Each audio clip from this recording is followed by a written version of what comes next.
देखो अभी तक अपन ने एक क्वेश्चन के 4 पार्ट कर लिए थे, जिसमें अपन ने देखा डायरेक्शनल डेरिवेटिव निकालना, डायरेक्शनल डेरिवेटिव के बाद में एक रोटेशनल वाले फंक्शन, कर्ल, डाइवर्जेंस और एक टाइप, वो सारे एक ही वैरायटी के क्वेश्चन है।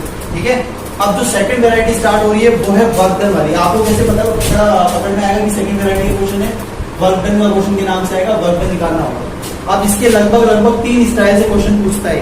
ठीक है, अगर आपने ये तीनों स्टाइल कर ली और वो अभी तक प्रीवियस कर लिया तो इस यूनिट के 8-10 नंबर तो कंफर्म आ गए। क्योंकि ऐसा हो सकता है कि अगर आपकी किस्मत अच्छा होगी मान लो और आपका डायरेक्शनल डेरिवेटिव और ये वर्क डन एक ही तरफ आ गया, तब तो आपके पूरे नंबर आ गए। लेकिन किस्मत इतनी अच्छी होगी नहीं तो क्या होगा, ये दूसरी तरफ आएगा और वो दूसरी तरफ। तो जिसके साथ में भी कन्वीनियंट पैटर्न सेट हो रहा होगा आप उसी मतलब वो वाला चॉइस को आसानी से कर सकते हैं। अब ये वाला बिल्कुल आसान है, कुछ भी नहीं करना है इसके अंदर। लिखने का क्या करते हैं, सबसे पहले तो आप वर्क डन को डेफिनेशन से समझिए कि वर्क डन इक्वल टू क्या है। वर्क डन बोलते हैं अपन किए हुए कार्य को, और किया हुआ कार्य अपन कैलकुलेट करते हैं एफ डॉट डी आर से। जैसे आप किसी भी मास को खींच के ला रहे हो, ठीक है, तो आप जैसे ऐसे समझे इसको इलेक्ट्रिक फील्ड से समझते हैं अपन कि दो चार्ज हैं, दो चार्ज एक दूसरे को रिपल्स करते हैं, मतलब प्रतिकर्षण करते हैं। अब आप फिर भी खींच के लाओगे तो आपने अगेंस्ट द रिपल्सिव फोर्स काम किया है, तो आपको वर्क डन करना पड़ेगा। तो the amount of work done will be equal to the F dot D R. अब आपको यहाँ पे फंक्शन लिखा रहेगा। फंक्शन क्या है सर, ये आपका जो फंक्शन दिया हुआ है, फंक्शन है 3x y i cap minus 5z j cap plus 10x k cap, ये आपका फंक्शन है। और dr यहाँ पे जो डिस्प्लेसमेंट है वो t पे डिपेंडेंट है, जबकि डिस्प्लेसमेंट x में भी है, y में भी है और z में भी है। तो आप क्या लिखेंगे, displacement dxi dyj and dz k, ये आपका डिस्प्लेसमेंट होगा। तो कहने का मतलब है कि आपको नॉर्मली क्या करना है, जो भी फंक्शन लिखा हुआ है इस फंक्शन को यहाँ पे लिखना है और dr की जगह ये चीज फिक्स है, ये चीज आपको dr की जगह लिखनी है, dxi cap plus dyj cap plus dz, ठीक है। ठीक है, इसके बाद में आप जैसे नॉर्मल इंटीग्रेट करते हैं, नॉर्मल इंटीग्रेट के लिए इंटीग्रेशन की लिमिट चाहिए आपको, लिमिट इसने बता रखी कि t equal to 1 to t equal to 2 है। ठीक है, अब आपको ध्यान ये रखना है कि आपको x या एक काम करो, पहले मल्टीप्लाई करा दो, पहले क्या करो मल्टीप्लाई करा दो। तो i वाला i से मल्टीप्लाई होगा, j वाला j से और k वाला k से। तो पहले ओनली मल्टीप्लाई करा लेते हैं। तो ये वाली चीज i से जब मल्टीप्लाई होगी तो ऐसा बन जाएगा 3xy dx। i वाला i से मल्टीप्लाई होगा तो i डॉट i 1, इधर dx है और इधर 3xy मल्टीप्लाई होगा।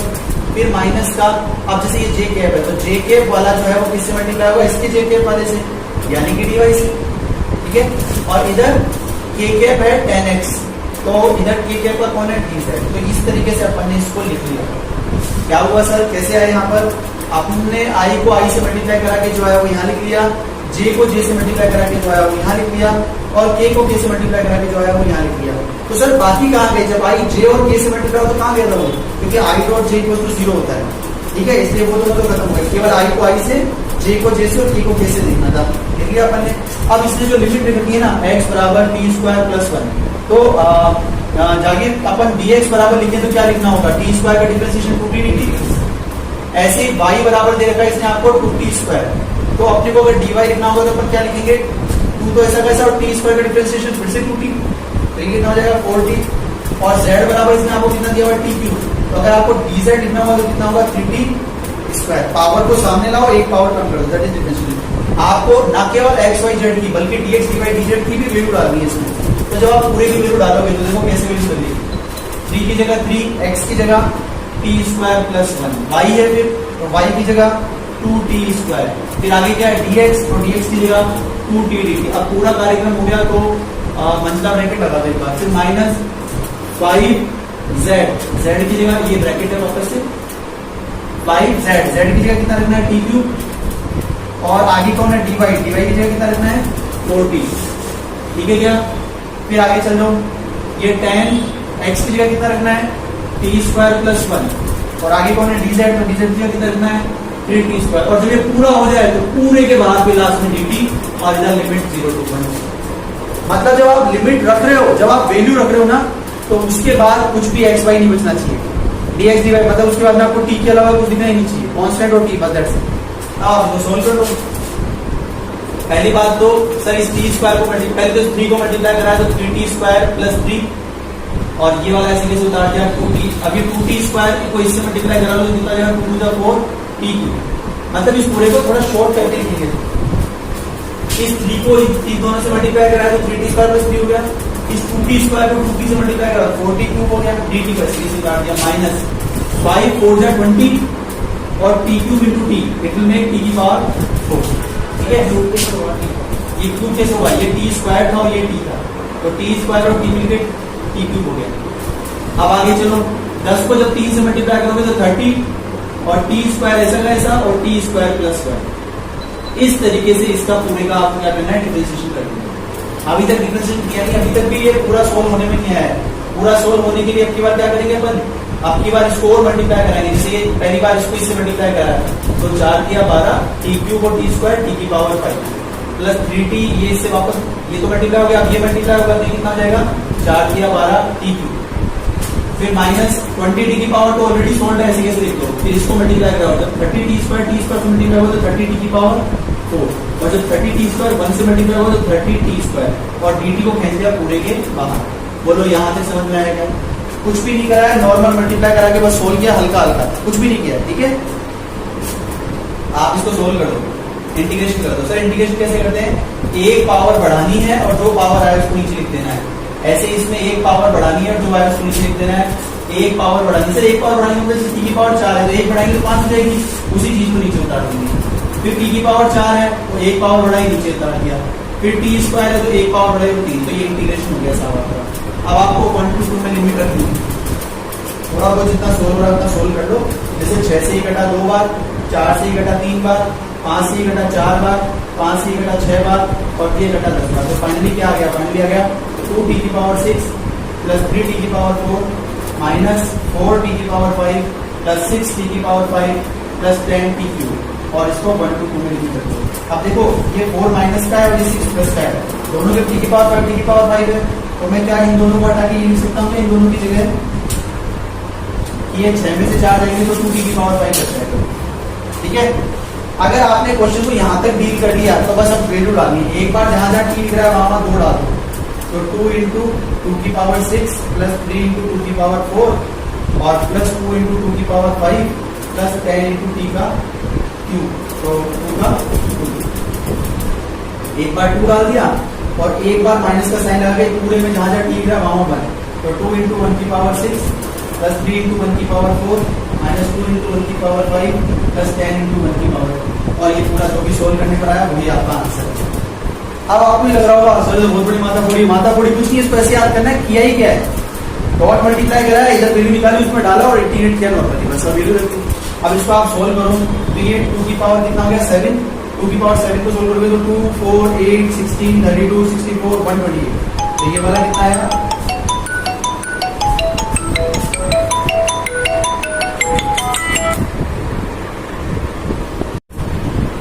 हाँ। तो पूरे क्वेश्चन को एक बार समअप कर रहे हैं, work done equal to W बराबर f डॉट dr लिखना है, f की जगह जो भी आपको फंक्शन दिया हुआ है वो लिख दो, डॉट dr की जगह dxi plus dyj plus dz, ये फिक्स पैटर्न है, इसको लिख दो। i को i से मल्टीप्लाई करा लो, j को j से मल्टीप्लाई करा लो, k को k से मल्टीप्लाई करा लो। इसके बाद में जो x y और z की इक्वेशन t में दी हुई है उनको लिख लो। अब जैसे आपने x बराबर ये दिया है, y बराबर ये दिया है, z बराबर दिया है, तो इसको डिफरेंशिएट करेंगे तो t स्क्वायर का 2t dt हो जाएगा। ठीक है, इधर y को करेंगे तो ये कितना हो जाएगा, ये 4t dt हो जाएगा। ठीक है, 4t dt, और इसको करेंगे तो ये 3t स्क्वायर dt हो जाएगा। इन सारी वैल्यू को उठाओ और इस इक्वेशन में डाल दो। इधर देखने में बड़ा बड़ा लग रहा है, बाकी ऐसा कुछ है नहीं। जैसे ये x की वैल्यू थी, ये y की वैल्यू थी, ये dx की वैल्यू थी, इधर ये t क्यूब जो थी वो z की वैल्यू थी और ये dy की वैल्यू थी, इधर ये x था, ये y था और ये आपका सॉरी ये x था और ये आपका dz था। अब आप मुझे बताओ इसमें अपन ने वैल्यू तो रखी हो, किया ही क्या है, वैल्यू रखी है, नॉर्मली वैल्यू रख के आपको इसको इधर उधर करा करके मल्टीप्लाई कराना है। बस इसको थोड़ा सोल्व कर लिया, इसको थोड़ा सोल्व कर लिया, इसको थोड़ा, मतलब फाइनली आपको सोल्व करके और इंटीग्रेशन करना है। इंटीग्रेशन करके 1 to 2 में लिमिट डालनी है, आपका क्वेश्चन खत्म हो जाएगा। क्वेश्चन कौन सी, ये देखो ये x y z और ये dx डिवाइड dz, ये कैसे ऐसा, इसको डिफरेंशिएट करा दिया है, इसको डिफरेंशिएट करा दिया है, इसको डिफरेंशिएट करा, डिफरेंशिएट करना मालूम है सर, पावर को कम करना है, मतलब पावर को सामने ले आना और एक पावर कम कर देना, इधर पावर को सामने ले आना, एक पावर कम कर देना, इधर पावर को सामने ले आना, कर लोगे सारा क्वेश्चन, पक्का 1 मार्क्स का क्वेश्चन आएगा इस तरह। ठीक है, वर्क डन निकालने का एक तरीका तो ये है जिसने अभी पूछा है, एक तरीका और है जो मैं आपको बताऊंगा। ठीक है, सारे क्वेश्चन इसी टाइप में आएगा। सारे क्वेश्चन वर्क डन के फॉर्म में आएंगे। वर्क डन लिखा हुआ आएगा तो आप समझ जाओगे टाइप 2 वैरायटी का क्वेश्चन है, और टाइप 2 में हो सकता है पहला वाला, हो सकता है दूसरा। ठीक है, वो चार तो एक है, वो चार मिलके इरोटेशनल, डाइवर्जेंट कर्ल, इरोटेशनल, वो 8 नंबर का क्वेश्चन है, वो 8 नंबर का आएगा। उनमें से कोई एक, कोई भी कर सकता है। और ये जो वर्क डन है इसके 3 पैटर्न है, इनमें से भी कोई एक पक्का आएगा 8 नंबर का। ये दोनों अलग अलग आएंगे। ये दोनों अगर साथ आ जाए, मान लो अगर आप पर हनुमान जी की कृपा हो जाए और साथ आ जाए तो बात अलग है, ऐसा होगा नहीं वैसे। ठीक है, तो इसका विपरीत सच होगा, यानी कि दोनों अलग अलग आएंगे। तो फिर जो भी अपने को ज्यादा सेट सुटेबल होगा उसको अपन कर लेंगे।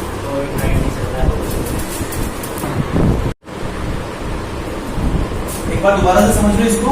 ये सेकंड वैरायटी का क्वेश्चन है। फर्स्ट वैरायटी में तो फंक्शन टी में दिया हुआ होगा, तो मैंने आपको बता दिया क्या करना है। सेकंड वैरायटी में मान लो आपको फंक्शन पॉइंट कोऑर्डिनेट सिस्टम में दिया हुआ है और इक्वेशन कोई दी हुई है, जैसे y बराबर x² या y बराबर 2x है कुछ। ठीक है, तो अपने को सब पता है कि चलेगा ये वर्कडन वाला क्वेश्चन क्योंकि लिखा हुआ है तो साफ साफ f डॉट dr। तो अपन ने क्या करा, f डॉट dr स्टार्ट किया। तो f डॉट dr में सबसे पहले तो फंक्शन की वैल्यू दी और dr में dxi plus dyj plus dz के। dz की क्यों नहीं लिखा सर, क्योंकि इधर k कैप नहीं है। ठीक है, इसलिए अपन ने dxi प्लस dyj लिखा। अब इसके बाद में i वाला i से मल्टीप्लाई हुआ तो y dx हो गया, j वाला j से मल्टीप्लाई हुआ तो x dy। ठीक है, इसके बाद में इसने आपको फंक्शन दे रखा है कि y इक्वल टू x², है तो आप इसको डिफरेंशिएट करोगे तो y का dy हो जाएगा, dy बराबर कितना होगा, x² का 2x dx। तो 2x dx को इंटीग्रेशन करा f डॉट dr में, तो आपने y की जगह तो x² डाल दिया और इस dy की जगह आपने कितना डाल दिया, dy की वैल्यू डाल दी। तो नॉर्मली आपने इसको इंटीग्रेट करा, इंटीग्रेट करके लिमिट रखी, आपका आंसर है। ठीक है, इसी का सेकंड सब पार्ट था जिसमें उसने आपको कोऑर्डिनेट सिस्टम के साथ साथ एक और कोऑर्डिनेट मतलब फंक्शन, इस क्वेश्चन के लिए इसने एक बार तो फंक्शन दिया और इसी क्वेश्चन के लिए एक बार कोऑर्डिनेट सिस्टम दिया। तो कोऑर्डिनेट सिस्टम के लिए अपने को समझना था कि जैसे ओरिजिन पॉइंट इसने अपने को 0 0 दिया, तो इस 0 0 पॉइंट में ये एक पॉइंट 0 0 है, दूसरा पॉइंट 1 0 है, वो यहाँ कहीं होगा, और जो 1 1 है वो यहाँ कहीं होगा। तो इस पॉइंट में, इस प्लेन में अपन ने कितना काम किया, इस प्लेन में जब अपन चले तो y बराबर 0 चले और x बराबर कितना चले, अपन 0 से 1 पे पहुंचे तो x बराबर अपन 1 चले। ठीक है, तो जब ऐसा हुआ तो अपने को ये समझना है कि अपने को ये जो इक्वेशन बनाई थी इसमें वापस वैल्यू डाल देनी है। तो y की जगह आपने वापस से 0 पुट कर दिया और x की जगह 1 पुट कर दिया। 0 dot dx minus 1 dot dy, तो dy 1 into dy हो गया, dy का इंटीग्रेशन y में लिमिट डाली 1। ये आपका आंसर है। ये वर्क डन की सेकंड वैरायटी है। यदि आपने वर्क डन की पहली वाली वैरायटी और ये वाली दोनों वैरायटी कर ली तो वर्क डन का कैसा भी क्वेश्चन आराम से खत्म। ठीक है, लिख लो।